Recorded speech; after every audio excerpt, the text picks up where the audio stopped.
So, can you walk us through the entire interview process that happened at Microsoft for a data engineering role?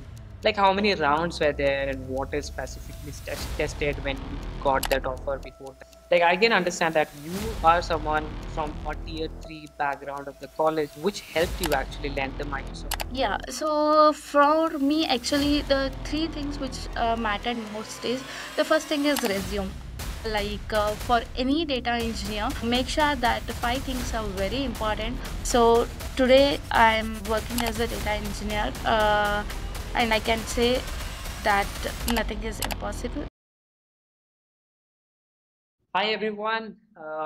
Today we have a new guest with us, and today with us is Shubha, who is actually working at Microsoft, having a 7-year industry experience in data engineering, almost 7 years, and she's doing wonderful at her life. We'll get to understand a lot of things into data engineering aspect. She comes from a tier three college and is nailing it off, and we'll get to understand the various certifications she did, which stood out on her resume. We will be trying to understand the entire interview process in Microsoft for data engineering role that she had, how many rounds there were, and various tools, cloud platforms which are in high demand. And she will walk us through various things. So stay tuned to the podcast and welcome Shubha to this podcast of All About Success. My name is Joy. I'll be the host for today. And yeah, over to you. Thank you, Joy, for inviting me for this podcast. And as you said, myself, Shubhashri Deshpande, and I started studying in Tier 3 college. And today I am landing a job at Microsoft as a data engineer. And I hope I have overall 7 years of the experience in the industry. And apart from that, I have around 5 years of experience in data engineering domain. And my expertise is with SQL, Python, and Azure. So today I'm working as a data engineer, and I can say that nothing is impossible. We can nail it. So this is a quiet introduction about myself. Wonderful to hear that, Shubha. Uh, Yeah. we our audience is really interested to hear it from you how you got into data engineering and how someone today can get into data engineering. Like I can understand that you are someone from a tier three background of the college, and getting from there to here, it's been quite of a challenge, right? And we would love to hear the story. Can you please walk us through? Yeah, sure. So, as I said, Tier 3 college it should not matter actually, because what matters is the knowledge and the depth that we have in the domain that we are currently working with. So, if you ask me, like, how can we land a job at some company, including Microsoft?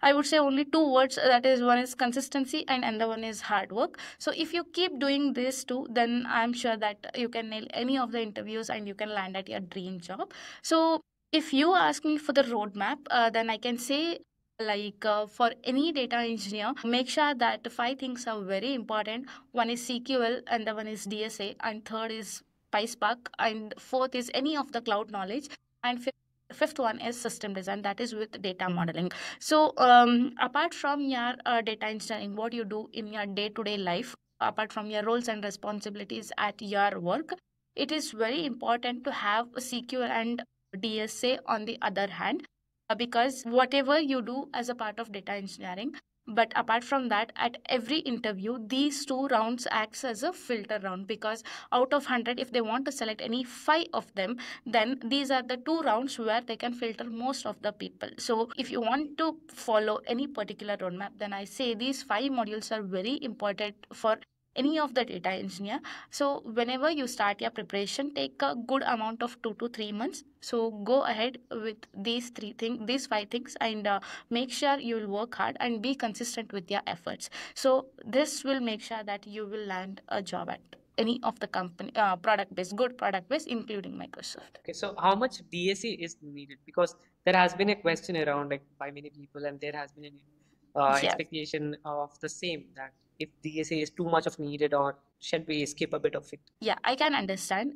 See, first thing I would like to suggest is don't take DSA as scoring round. It is basically to judge your problem solving methodology. Like whenever a question is thrown at you, so they are not only looking for the result or the outcome of the question that has been asked. So the thing that I can say is treat it as a problem solving round. They are not only looking at the answer, they are also looking at the approach that you are using to solve that question, and the way of building the logic, like what are the different approaches that comes in your mind when a problem is thrown at you. So this is where the DSA matters, and as I told, it is one of the filtering round as well. So if you ask me with respect to preparation, don't say that I have solved 500 lead code questions, 300 lead code questions. So that does not matter at all.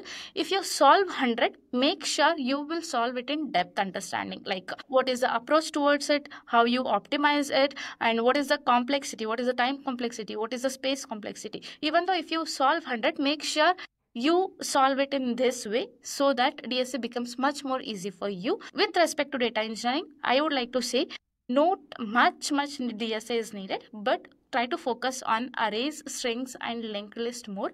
So these are the typical questions topics where the data engineer is tested on. So make sure you work on these three data structures along with searching, sorting, and two pointer algorithms. So this should be a much more good Needed at this time. concept, yeah, for the DSA. So these are the critical pointers that someone should be taking to their mind, and while before like the preparation, they start the preparation and nail it off, like to get into Correct. such companies. Exactly. So how they approach the problem, and they should be able to iterate with an example. So that is what we need. We don't need actual outcome. So the problem and the building logic. That's it.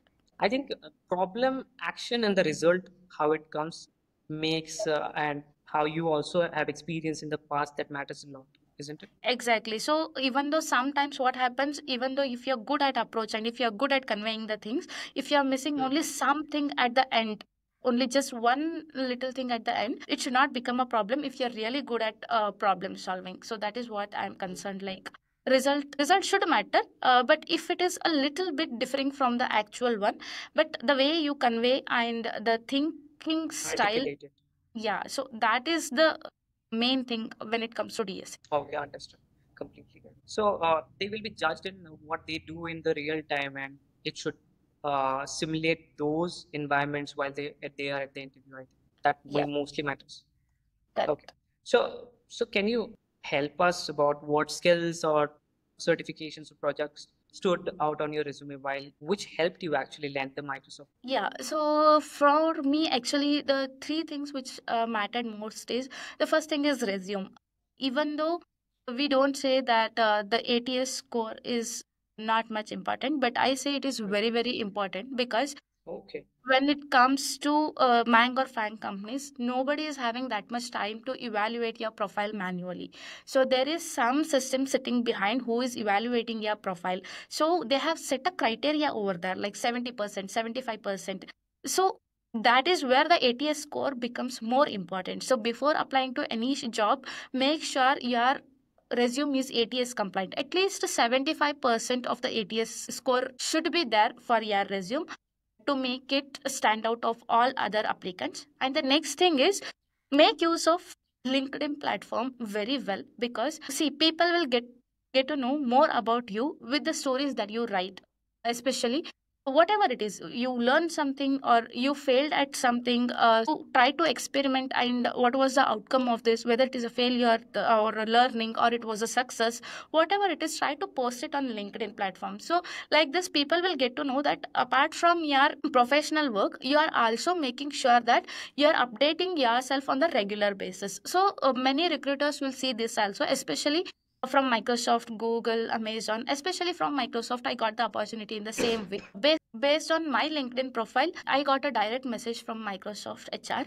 So I say, like your LinkedIn profile also, LinkedIn and Naukri profile also matters most. So please keep it active and please share your post, your learnings in any of the way that you like to. And the next thing comes is projects. So apart from your professional projects, what you're doing at your office, try to do some other projects, take some data sets from the open source and try to do some of the transformation, and make sure you add it to your Git repository, and that Git repository link should be mentioned in your resume. So in this way, they get to know that you have real hands on and you try to experiment something other than the work that you do. So these are the things which will make you stand out from other people. And when it comes to certification, it's up to you. I don't say that it is mandatory, but if you have it, it is well and good. If you don't have it, please make sure that at least you have the depth knowledge on the domain that you are working. So these are the things that helps you to stand out. So at the end of the day, what matters for them is to see if you have done some hands-on experience, if you have a complete grasp of the industry that you are going on. I think that matters the most. Exactly. So what happens, especially as these companies, if you compare with other companies screening, they'll just ask your experience and they'll just ask your package and your skill set. But when it comes to the tech giants, so what they ask, did you contribute anything to the open source, or did you try anything on your own? So do you have your own Git repo? So where we can see your work. So if these questions come to you on the screening round and if you don't have answer to it, so there is a chance like you may get rejected at a screening only. So it's always better to do some small projects and keep it ready in your Git. So it will also help in your HR round as well. Like if you reach till last round, you can directly showcase the projects that you have already done by screen share. So which will boost your profile as well. That shows a credibility as well, because when some interviewer is taking an interview, he expects something out of you, because that is what he is hiring you for or she is hiring you for. And if that doesn't count in the situation, I think the rejection is bound to happen. So the Yeah, more you avoid that kind of a pushback, that is completely yeah, understandable then. correct. Uh, so you talked about different things like skill set or the certifications if needed or not, and the projects that can stand out, right? So can you walk us through the entire interview process that happened at Microsoft for a data engineering role? Like how many rounds were there and what is specifically tested when you got that offer before that? Yeah, exactly. The first thing is like you will get a call from HR and it will be like a kind of a screening call.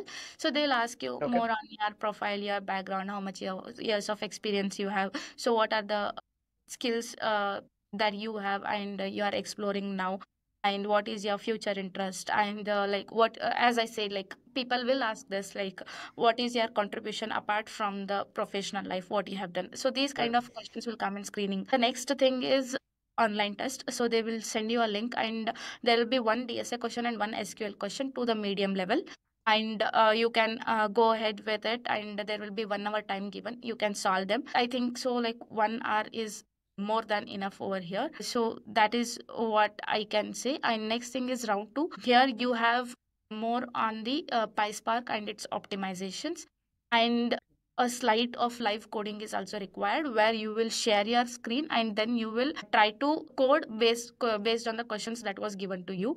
And the third round was based on the cloud and orchestration. So any of the cloud knowledge that you have and the orchestration that you have done. And the fourth round was on the pipelines basically. So here pipelines and system design. So here more questions comes on real time, and also on the system design they will give you slight like 2 to 3 statement kind of a thing, and where you can go ahead and make sure that you will design that system and solve a query for the given requirement. And once you do that, they will slightly tweak the query and you should be able to alter your model.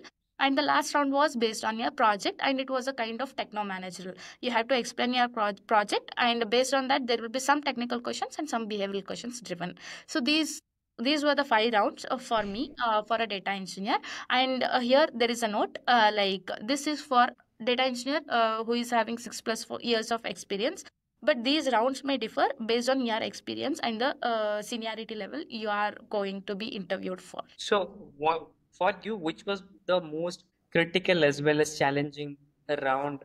And then you actually attempted that with much sincerity. I know every round is actually with sincerity, Yeah. but you thought that could be a challenge, little challenge, but I. Yeah, so if you ask me that kind of a thing, right, then I can say system design was a critical round because for all other things that I had mentioned, it might be SQL, it might be DSA, it might be data engineering, you will get lot many resources to learn these things. But when it comes to system design, we don't have any proper resource. So it should be based on our own practice, like how we practice.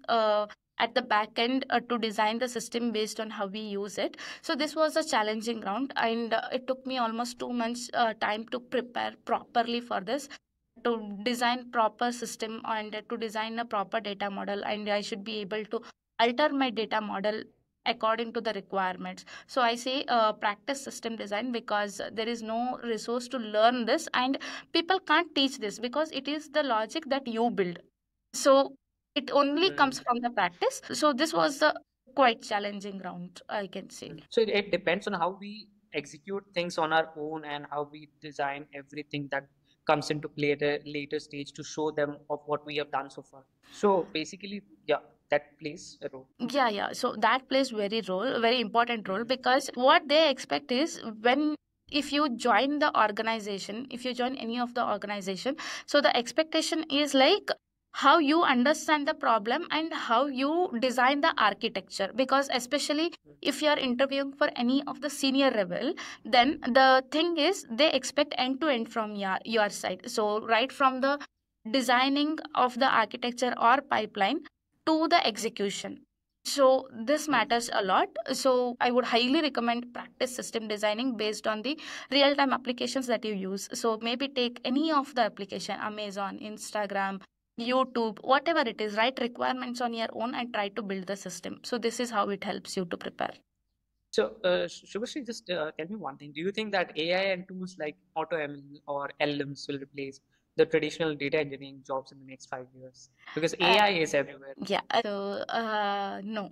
My answer is no. Because, see, you have many tools. AI, I can take an example of ChatGPT, right? So, it will give you everything. It will query you. It will give you the code. It will give you the proper project structure as well. But it can't build a project for you. It can give you suggestions, but it can't build it. So, you can take suggestions from the AI, but the person behind that is like, who wants to build is us. So we have to build it. So I can say it will not replace, it will evolve. So the data engineering will get evolved with AI. So it can't be replaced. So that is what I Okay. can see. So you can take suggestions, but to make it work, we need engineers. Humans to exist and Yeah, you can efficiently utilize and leverage the things and get top of it and scale it up correct. with the use of different AIs. And the companies are actually interactive with more to AI. They are trying to embrace the opportunity of getting into AI things quite often. Yeah, that's what I say. Like, they can make use of AI to make it faster. So, but to build that AI, as I said, even I am building a AI at Microsoft, but it is just to make sure that one of my work is automated. So, to make that, I am the person who is working here. So, AI can't replace me. They need engineers. True, true. We need engineers, good engineers to implement good Yeah, workflows and automate things that saves our time. correct. Like so, you have spoken about try to update Naukri, try to post on LinkedIn. So how Yeah. did you get got interview calls, and how would someone that who goes from a tier three city, my tier three college, sorry, get interview calls? Yeah, see, first of all, I would like to tell, like, there is nothing like tier 3 college, IIT college, NIT college, nothing like that. So Okay, if you are it's all consistent, it's only in the mind. yeah, it's only in the mind of the people. That's it. It's a myth, I can say. So it is you who is working behind that, and it's your knowledge. Nobody can, your college can't decide your personality. So that is what, like, don't judge a book by its cover. So that is what I can say. So the cover can't judge what is there inside you. I can say, like, you are the person. So remove that myth from your mind. And apart from that, the first thing is LinkedIn. Please be very active on LinkedIn, because there are many things over there, not only job postings, like, you will also connect with people over there. And make sure when you connect with people, they'll be posting direct jobs when there are internal hires. Like, for example, HRs know only the global hiring, like what is required from the organization perspective. But as an engineer, what I can say is, if my team is hiring, then I am the person who is going to directly post that there is a requirement for my team. So apart from the jobs listed, you can also go with the post where the listings, like job listings, are done, like where the hiring for direct team is done. So there you will be having an opportunity to connect directly with the team member or the manager for that particular team. So this is where LinkedIn helps you with both the things. apart from from job posting, and also from the people who are directly hiring. And the next thing is referrals. So when you connect with many people, at least like for one company, try to connect with 10 people. Out of 10, at least one will reply. So ask them with the proper structure. Like, don't say that I want referral. So if you ask me, then I will also not refer you because I don't know you. So please make a proper structure, like who are you, what is your skill set, how many years of experience you have. And if you are asking me to refer for Microsoft, please share the job ID, because I don't have time to look out for you and go and search for the job ID and refer you. So if you directly send me the job ID, then I can directly go and refer you without wasting much time, because I don't have time to go through the job description and match your profile. So you have to do that homework. So this is all possible with LinkedIn. And next thing is Naukri. Please make sure your profile is 100%, because Naukri works in such a way that if you keep your profile updating, so on every refresh your profile comes up. So that is how the Naukri works. Make sure you update on every day or twice, like twice a week in this fashion, so that there are more chances that you will get next calls from Naukri and LinkedIn. So this, and also one more is referral, as I mentioned. Understood. So, Shubhashree, just help me understand, like, is work-life balance reality at Microsoft for data engineers? Yes, it's very real. Like, I can say there's 100% work-life balance here, and more than that, you are trusted over here. Like, there is no micromanagement. Like, the task is assigned to you every hour or every half a day. They'll check on you, like what is the status. No, they trust you and they'll give you the entire task. So you have to take the ownership and you have to complete the task, and you are the one who is going to provide the ETA for this. So work-life balance is very good over here. That is what I can say. There is no micromanagement. And also of course, like there is some work during the releases, so that one can expect, because whenever there are releases, we do go and work, that to not more 1 or 2 hour, based on the timings. If you're working for US, you should be ready to spend 1 to 2 hours for their timing. So that is the only thing. Apart from that, everything is well and good. We have heard about Microsoft a lot and its culture, the awesomeness of it, and how it goes about giving people the most obvious things people actually Correct. expects and deserves. So wonderful to hear that, Shubhashree, and you're the live example, Microsoft. So Yeah. how would you how would you advise software engineers to become data engineers? Would you actually advise Yeah, so software the engineers to one the team? thing I'll tell you is, like, if you are a software engineering and aiming to be a data engineer, the three things: one is problem solving, one is data, and one is system. If you love these three, then please come to data engineering. It's a very awesome field, and as many know, like, it has a high impact and high growth, especially now. Like the market, if you go ahead and go with the market trends as of now, then data engineer is one such role where you will get much more growth. And also, the future of data engineering is AI. So like everywhere, for every small task we are building agents. So that is how the growth is Agentic. agentic AI. So how the growth is happening rapidly. And also you will get to work with many cross functional teams over here. Like, it is not only data engineering. Like, whenever you are building agents, like it is, if you want to give them the access, then you'll work with infra team, you will work with the security of it, and you will work with the processing of it, you will work in hosting of that AI. So everything comes to you. So if you love problem solving, data, and system, then please do come to data engineering. Wonderful. So, what could someone expect salary expectations at your experience of 7 years on at a product-based company like Microsoft or big product-based companies to take? So I would tell, like, if you are having around Just a five, ballpark figure should also be fine. yeah, so 5 to 7 years of experience, then I would say, like, you can expect around 70 LPA, including your base salary plus stocks plus bonus. So easily you can expect around 70 LPA if you are having around 5 to 7 years of experience. So, just a quick rapid fire round, Yeah. Shubhashree. So, are you ready for it? Yeah, sure, we can go. So, the first question is rapid fire: SQL or Python? What do you use more daily? Yeah. SQL or Python? It is not like one. We use both, but if you ask me, like, the most usage is with CQL. 70% of my daily tasks are based on CQL. We'll go with rapid fire.